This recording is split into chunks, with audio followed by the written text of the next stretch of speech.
our first presentation. Jackson's going to be doing our first presentation here, and he's going to be talking about sharks. Yeah. Yep. Will that work? Yes. Yeah.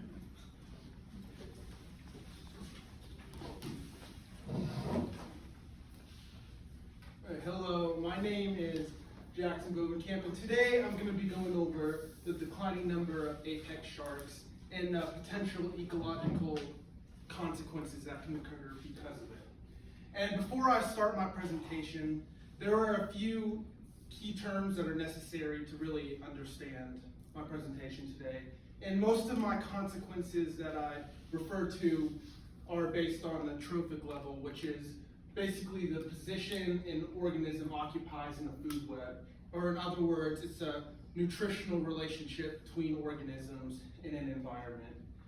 And for most of my research, I focused on species that were considered apex predators in their environment, and that's the top of the food chain that doesn't prey on, or doesn't get preyed on by any other animals. And another term I use a lot is mesopredator, which is a predator, but it's below the apex predator, normally preys upon smaller fish. And I have a few pictures of some apex sharks to really get a good idea of what I'm talking about today. And here's the one of a hammerhead shark, and here's one of the whaler shark, and here's a tiger shark, and we have the great white shark, and here's another picture of a bull shark, and lastly the unique looking thresher shark. And today I'm going to be going over population trends that sharks have been going through, and then I'm going to explore ecological consequences using simulations and a real world example. And lastly, going over some morphological changes, call to action, and then end with a conclusion. And today, ultimately, I want to show just how fast sharks can and have been declining all over the world. And I want to show the negative ecological consequences that can occur because of it. And ultimately, what I want to show today is why sharks should be conserved and put in the front line of conservation. Now, finding an exact population or even a good estimate of large shark populations has been proven pretty difficult to find due to their large migration patterns or just a lack of technology. So instead, scientists have had to turn elsewhere to programs like shark targeted surveys and fishery records. And today I have 3 examples that are spread around across the world that show the decline that sharks have been going through. My first example today is from the Queensland Shark Control Program, and this chart shows the number of catches per net per year in the entire program. And this specific program's main function is to basically limit interactions between beachgoers and sharks. And they started in 1962, and the most recent data I have right now is from 2015. And in 1962, these sharks were caught in abundance comparatively, with the hammerhead just getting under 10 catches per net per year, and the whaler shark reaching over 18 catches per net per year. And even though the great white shark and tiger were relatively rare, they were still caught every once in a while. But in 2015, things drastically changed, with the hammerhead seeing a 92% decline, the whaler shark seeing an 82% decline, the great white shark almost seeing local extinction on the Queensland coast, seeing a 92% decline, and the tiger shark seeing a modest 74% decline. And another program I used was from the Mediterranean Sea, more specifically the Ionian Sea, which is located in the center, basically, of the Mediterranean Sea.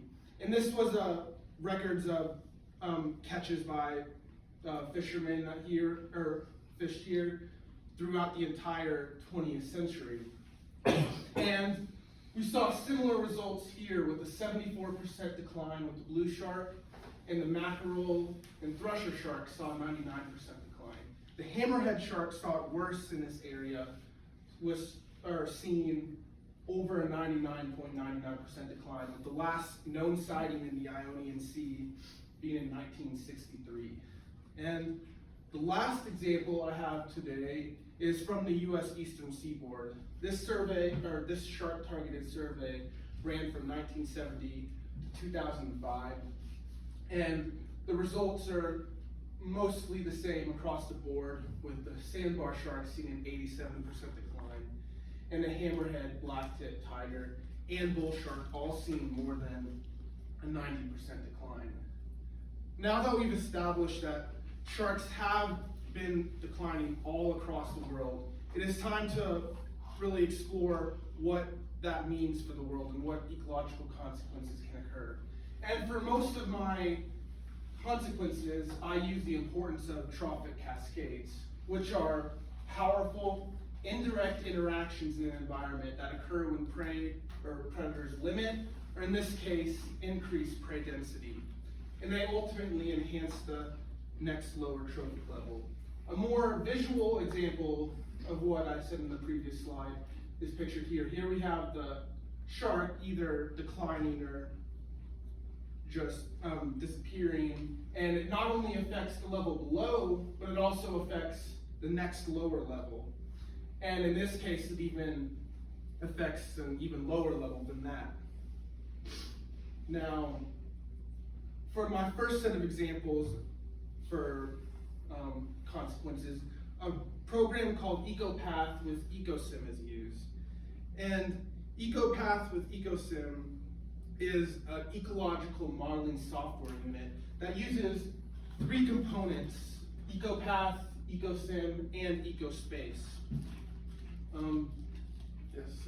First, EcoPath takes a static mass balance of the ecosystem, and EcoSim, or EcoPath, EcoSim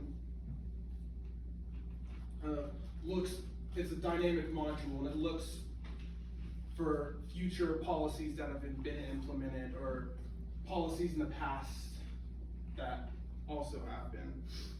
And the last component is EcoSpace, which is a temporal and spatial dynamic module designed for exploring the effects of either overfishing or perhaps like protecting lands in the future.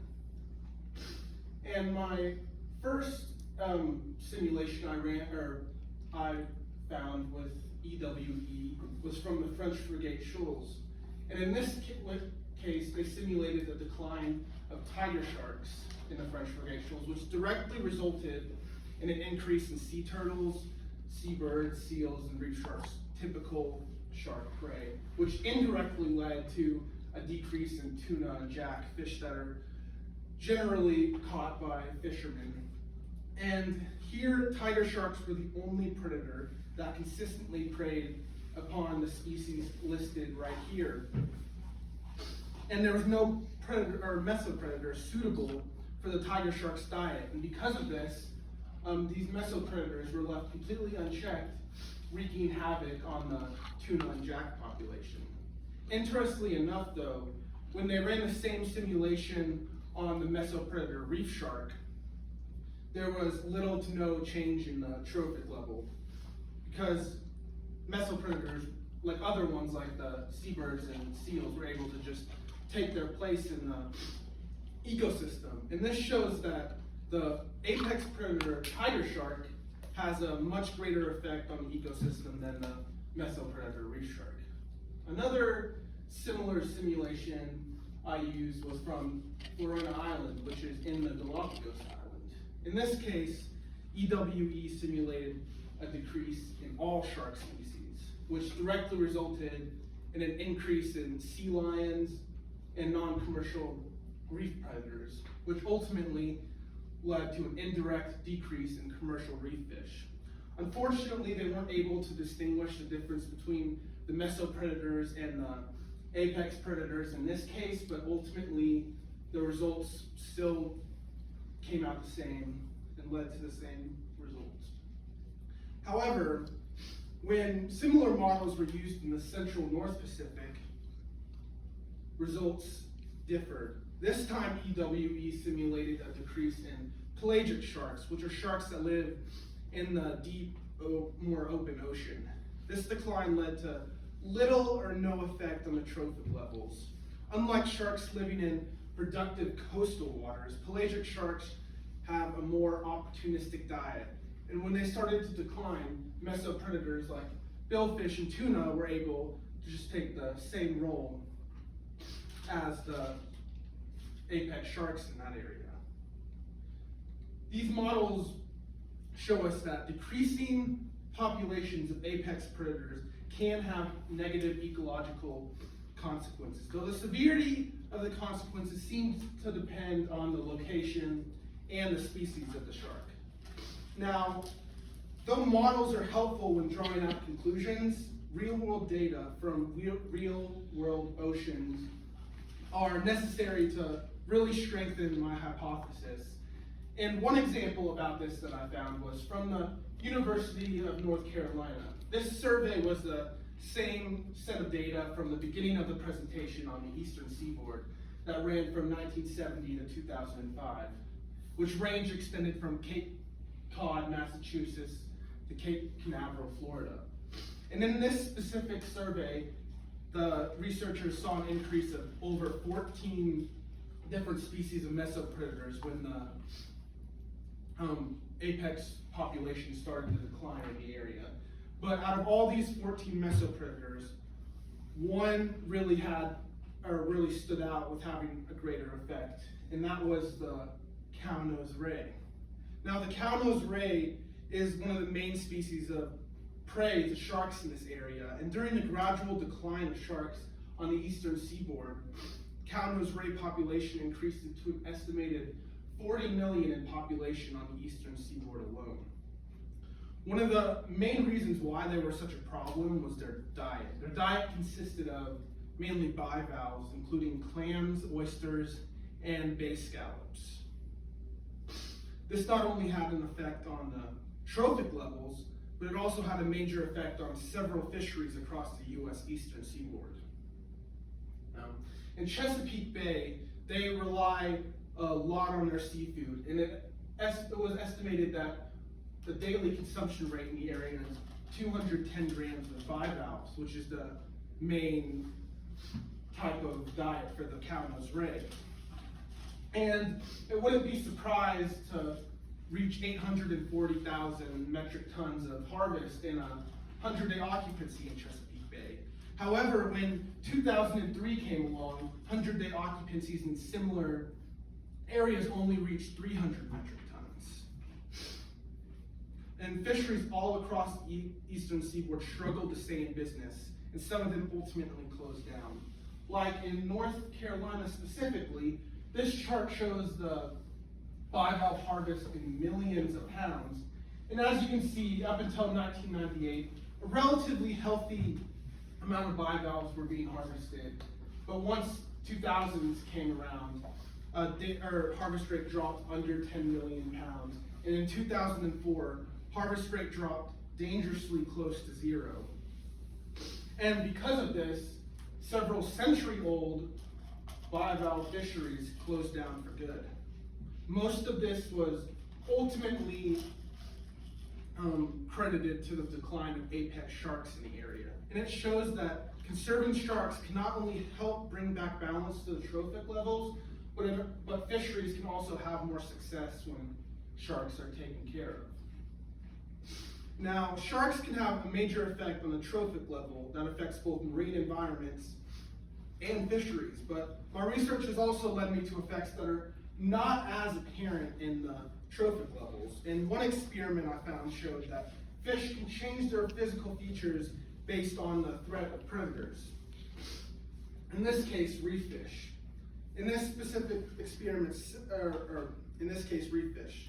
Reef fish are able to escape predators using a small burst of speed, and they're able to use this speed with their caudal fin. In general, the bigger the caudal fin, the faster the fish is. Another way fish are able to escape are their eye size. The bigger their eye, the faster they can see potential predators and escape.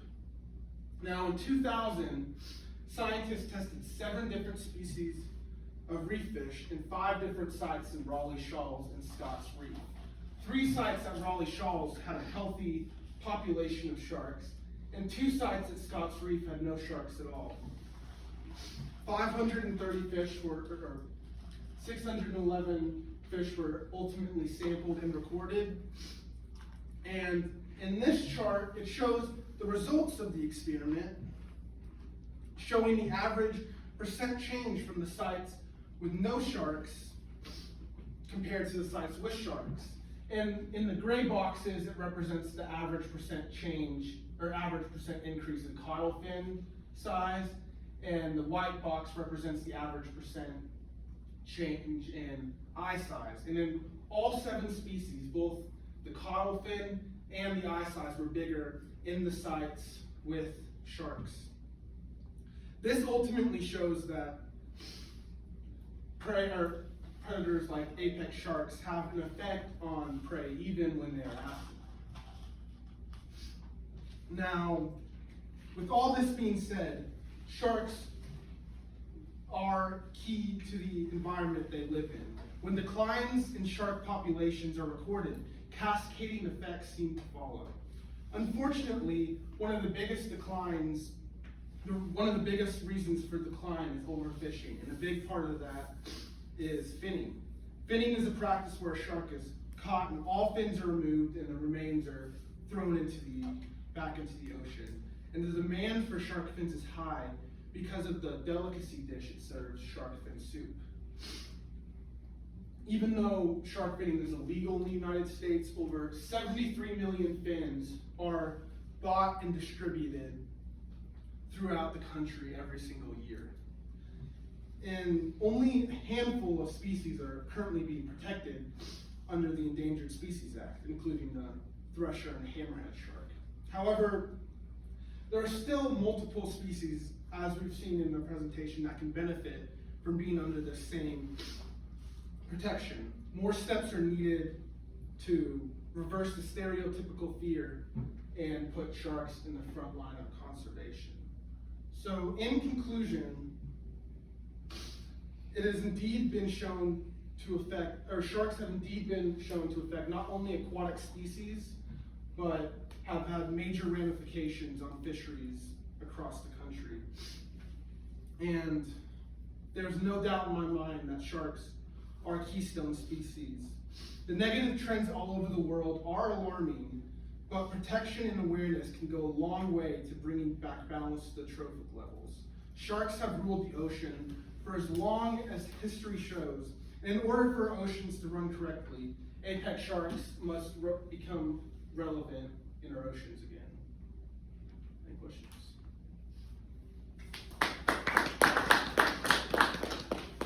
Questions for Jackson?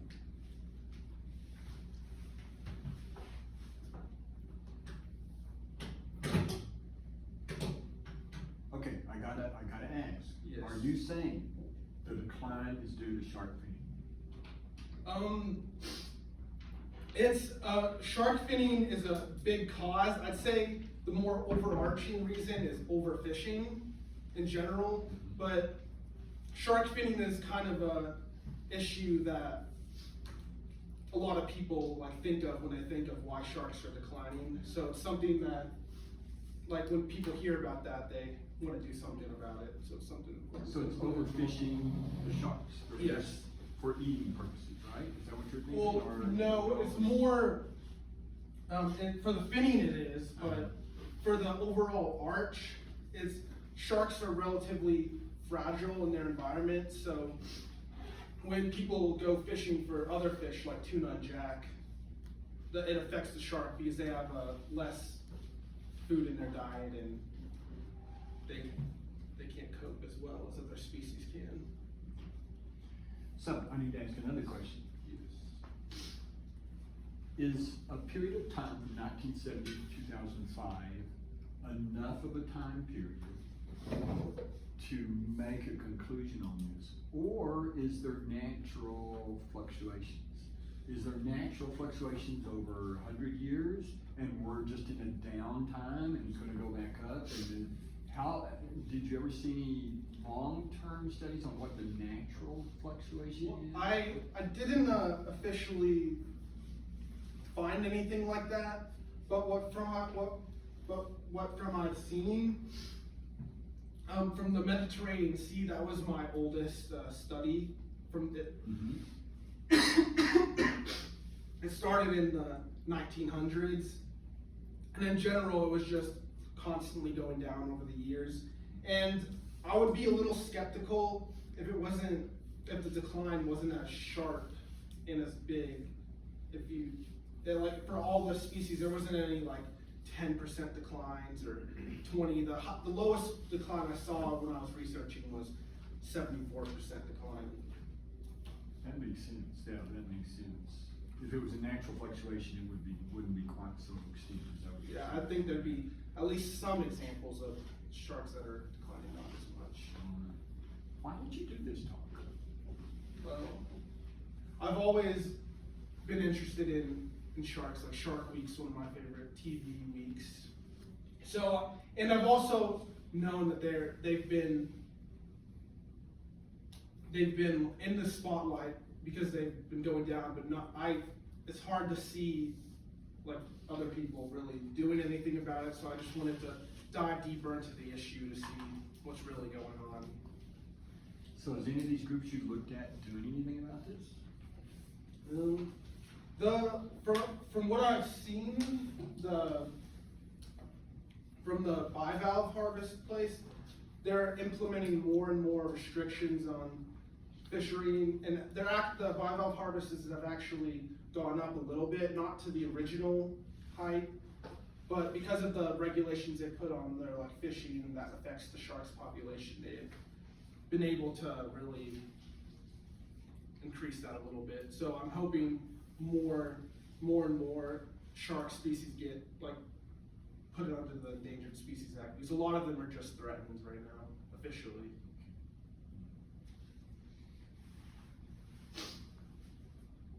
More questions, anybody?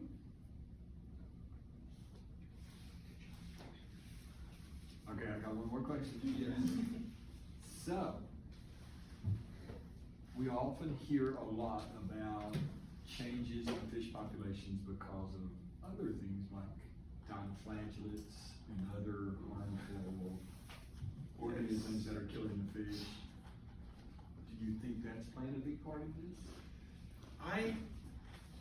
In my opinion, I don't think that's playing a part directly, but I didn't see anything while I was researching, but it could affect their diet, and it could, like while they're affecting the fish and lowering the populations there, I think if you looked into it that more, it could be a reason why in some places. I could see that being true.